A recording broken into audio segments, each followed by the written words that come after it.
Factories gave birth to new heroes. Men who spent their days at furnaces and looms spent their evenings on muddy fields. Teams like Manchester United, Arsenal, and West Ham rose from factory floors and railway yards. Football had become the voice of the working class and the anthem of a changing world. Each kick was a reminder that the game belonged to the people, not to privilege.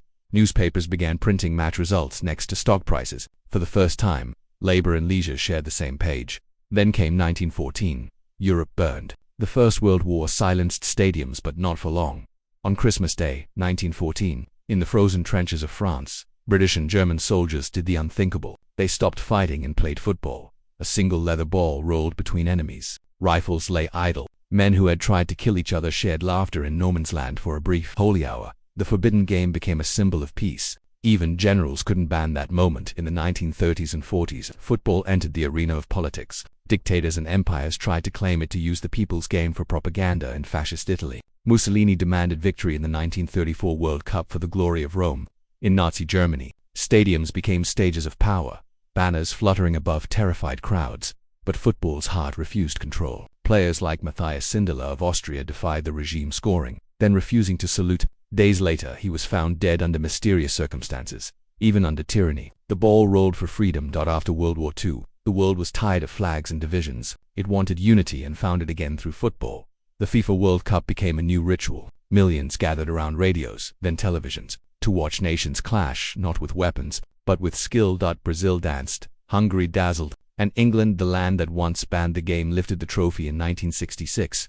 What was once outlawed in muddy alleys now echoed in cathedrals of light. By the 21st century, football was no longer just a sport, it was a global faith. 4 billion hearts beat to its rhythm. From favelas to skyscrapers, children dreamt of stadiums, not thrones.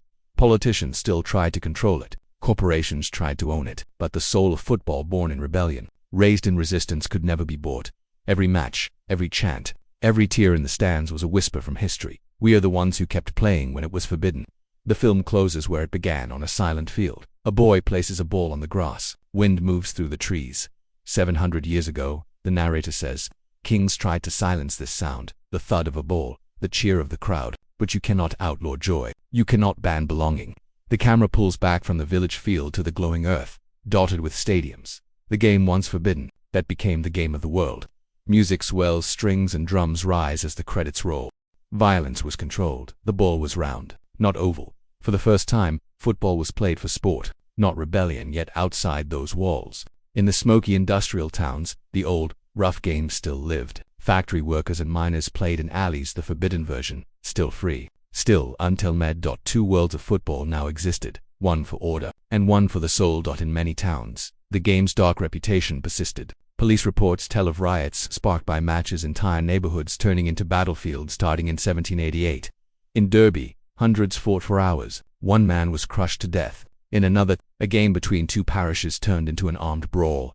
Local magistrates called it a sport fit only for brutes. The press mocked it. The elite despised it. But to the working man, football was no longer just play. It was protest. A way to escape factories, to breathe in freedom. For one afternoon, they were not just kicking a ball. They were kicking back against a system that owned their lives. The 1800s ignited a revolution, not just of machines but of crowds. Steam engines shrieked, factories roared, and thousands of laborers flooded new cities like Manchester, Birmingham, and Sheffield. And in their hunger for community, they turned to football. Every factory had a team. Every Sunday, smoke rose above makeshift fields as men played until dusk. This was no longer rebellion, it was rebirth. Football became the common language of a divided nation. Rich and poor, North and South, now shared the same passion. But soon, passion needed rules. In 1863, a group of men met at the Freemasons' Tavern in London.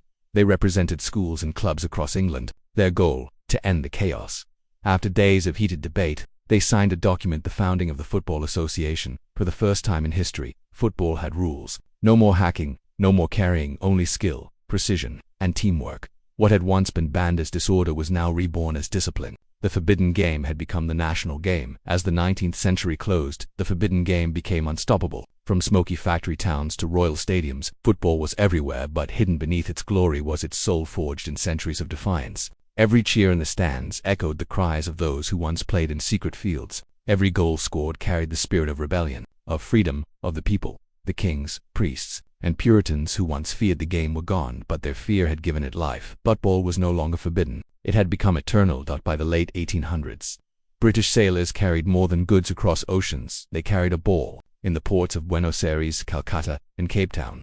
Dock workers watched them play. Soon, locals joined in barefoot, laughing. Unstoppable. In South America, it became poetry. In Asia, it became unity. Everywhere the empire reached, football followed, not by royal order, but by passion. The game that kings once banned now traveled the world freely, crossing borders faster than any army ever could. The problem wasn't just noise or injury, it was unity. When peasants gathered by the hundreds, they shared stories, laughter, and grievances. A game could turn into a protest. A cheer could echo like a chant against the throne.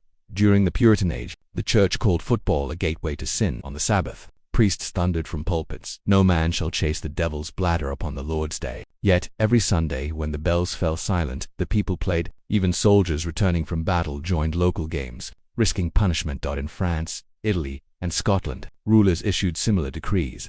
Terrified by football's growing cult of enthusiasm, but suppression only spread it further. Each band carried the game into new hands, new villages, new hearts. By the 1500s, football had gone underground. Games were held in hidden meadows, under moonlight, or behind abbey walls. Boys used code words in markets: he feast, the gathering, the chase, to arrange secret matches. In Yorkshire, locals carved signs of a ball on trees to mark the next meeting place. In Florence, Italy, nobles disguised the violent Calcio Storico as a parade to escape church scrutiny. Some say that during one winter in 1540, an entire English village played while guards searched for them, hiding the ball in a haystack. Whenever soldiers passed, these were not just games, they were acts of quiet rebellion. Every kick was defiance, every goal a victory against authority, and every player, knowingly or not, kept alive the heartbeat of a sport that refused to die. By the mid-1500s, the church's war on football had turned spiritual. To them, it wasn't merely a noisy game, it was temptation, a distraction from worship, a gateway to sin, and a gathering that could breed blasphemy. Priests saw men abandon Sunday prayers to chase a ball through the fields. They saw gambling, drinking, and fighting follow every match, from the pulpits of Canterbury to the cathedrals of York. Sermons thundered, "The Lord's day is for hymns, not for the devil's bladder." In Scotland, John Knox's Reformation sharpened the attack. Football became a symbol of idle wickedness. Church courts fined those caught playing on holy days. But irony thrived. Even some priests joined in secret. Letters from the 1500s tell of monks who kicked a ball in monastery courtyards, laughing behind cloister walls. For every sermon against the game, another soul was quietly playing it. The 1600s brought the harshest blow to the Puritan era. Under Oliver Cromwell's rule, England sank into religious rigidity. The theatres were closed, music silenced, dancing, festivals, and football all declared sinful distractions. Football was now illegal under the Puritan Commonwealth. Soldiers rode through towns tearing up bulls, arresting men who dared to play.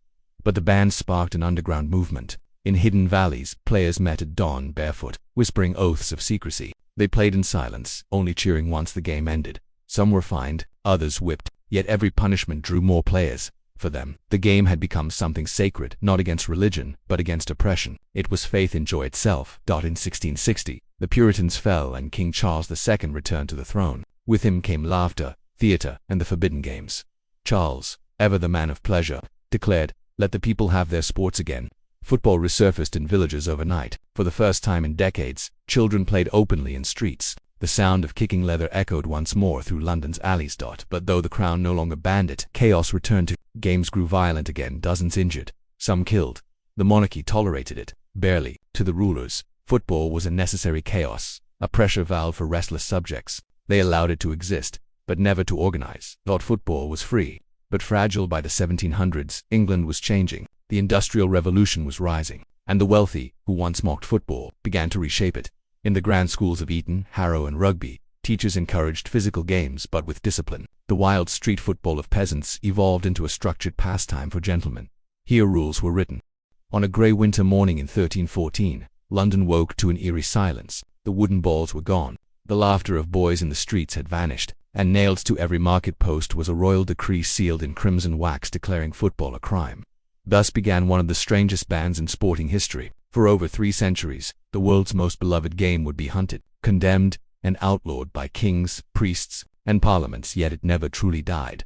From secret matches in muddy fields to midnight games fought under torchlight, football survived through rebellion and passion. Why? The narrator asks, would rulers fear a game so simple? A ball, a few men, and an open street. The answer lies deep within the medieval world, a time of war, superstition, and unrest. where a sport could ignite a riot, and a crowd's cheer could sound like rebellion. In medieval England, football was not the structured sport we know. It was chaos, glorious, unrestrained chaos. There were no teams, no referees, and no boundaries. The pitch could stretch from one end of a village to the next. Hundreds joined, farmers, blacksmiths, merchants, all chasing a pig bladder ball through mud and stone streets. Windows shattered, market stalls collapsed, men broke bones. It was sport and riot intertwined, a festival of energy and danger. To the people, this was freedom, a day to forget hunger and taxes. But to the crown and church, it was anarchy. The noise of the crowd was the noise of rebellion, and rebellion terrified kings. Chroniclers wrote of towns left in ruins after games. In one, a man was trampled to death. In another, entire parishes fought for hours until sunset. And yet, every Shrovetide they played again, because football wasn't just entertainment. It was identity, community, defiance. The game belonged to the people, and that was the first reason it was banned. March 13, 1314, King Edward II of England signed an edict that read, "Forasmuch as there is great noise in the city caused by hustling over large balls from which many evils might arise, we do forbid such game to be used in the city henceforth." It was more than a complaint about noise. England was at war with Scotland. Every able-bodied man was expected to train in archery, not chase a ball.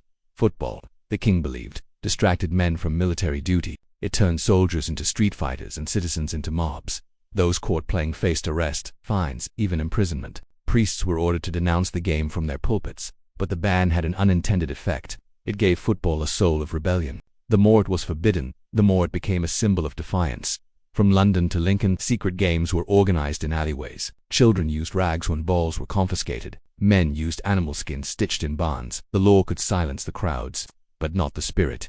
For the next 200 years, kings tried and failed to kill the game. Edward III renewed the ban in 1363, calling football a devilish pastime unfit for the defense of England.